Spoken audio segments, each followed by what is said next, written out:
কোনো কিছুতে সাহস করতে পারি না, এই ভয়ের জন্য আমি জীবনে অনেক পিছিয়ে যাচ্ছি।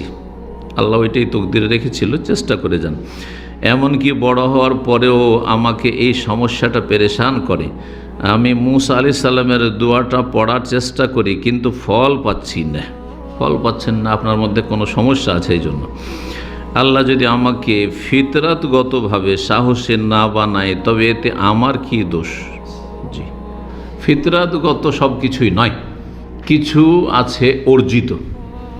কিছু কিছু মানুষের ক্ষমতা আছে যেগুলি হচ্ছে কাসাবি, ফিতরি আর কাসাবি। মানুষের মধ্যে যেই ক্ষমতাগুলি আছে বা মেধা আছে, সেগুলি দুই ভাগে বিভক্ত, শুনে রাখেন।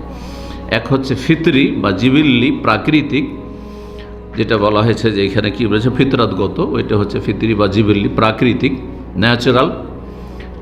আর একটি হচ্ছে কাসাবি বা ইকতেসাবি, যেটা অর্জিত, উপার্জন করা যায়, অর্জন করা যায়।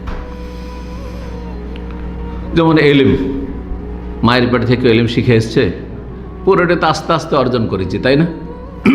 একদিনে হবে? 10 বছর 20 বছর আগে আমার যে এলিম ছিল এখন কি সেটা? বা 10 বছর আগে কি এত এইরকমই ছিল? না, মোটেই না। তো ধীরে ধীরে মানুষ অর্জন সারা জীবন করতে থাকে, যদি একটা সময় আসে মাইনাস হইতে লাগে বিভিন্ন মানুষের। এইরকমই আখলাক, চরিত্রের দিকটি, মানুষের চরিত্র। ধরেন রাগের কিছুটা আছে যেটা ফিতরি, প্রাকৃতিক। কিছু মানুষই আছে ওর প্রকৃতিটা হচ্ছে রাগী, আর কিছু আছে খুব ঠান্ডা মেজাজ, এটা প্রাকৃতিক, কিন্তু সেটাকে সুসজ্জিত করা যায়। তাতে কিছুটা আপনি ইকতিসাব করতে পারেন, মানে অর্জন করতে পারেন। যত বেশি আপনার কোরআন সুন্নাহর জ্ঞান হবে, কোরআন হাদিসের, এবং আল্লাহর ভয় হবে, আর ইসলামের ভালো বৈশিষ্ট্যগুলো আপনার মধ্যে আসবে, তত আপনার চরিত্র গঠন হবে, সুন্দর হবে। তখন রাগ আসলেও রাগকে কন্ট্রোল করার মতো আপনার মধ্যে ক্ষমতা তৈরি হয়ে যাবে। যদিও প্রাকৃতিকভাবে আপনি একটা রাগী মানুষ, এই রকমই খুব ঠান্ডা মানুষ, এমন ঠান্ডা একেবারে ভেদা, আমাদের যে ভেদা মানুষ বলে, ঠান্ডা। কিন্তু যখন কোরআন হাদিসের জ্ঞান আসবে আর আল্লাহর জন্য যখন রাগের বিষয় আসবে, তখন অবশ্যই রাগ হবে। এটা আল্লাহর জন্য রাগ, আমার ব্যক্তি স্বার্থে রাগ। আমাকে মেরে দিক, আমার রাগ হবে না। আমাকে গাল দিক, রাগ হয় না। কিন্তু আল্লাহর দিন সম্পর্কে অবশ্যই আমার একটা গায়রাত আছে, আত্মমর্যাদাবোধ আছে, আমার রাগ আছে।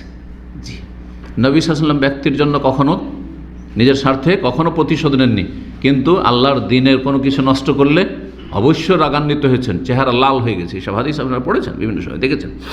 জি, তো শুধু ফিতরাতের দোষ দিলে হবে না, যে আমি মনে হয় জন্মগত এইরকম, এমনটা বললে হবে না, বরং আপনাকে চেষ্টা করতে হবে। এ থেকে আল্লাহর কাছে কিভাবে সাহায্য পাবো, বা আদৌ কি আল্লাহ আমাকে সাহায্য করবেন, এই যে করবেন না নেগেটিভ চিন্তা করছেন, এটা আপনার দোষ। সব সময় ইতিবাচক হইতে হবে, পজিটিভ থাকবেন, আল্লাহ সম্পর্কে হুসনুজ্জান, সুধারণা রাখবেন। এটা আমি খুবই বলি, কারণ এটা খুবই গুরুত্বপূর্ণ জিনিস।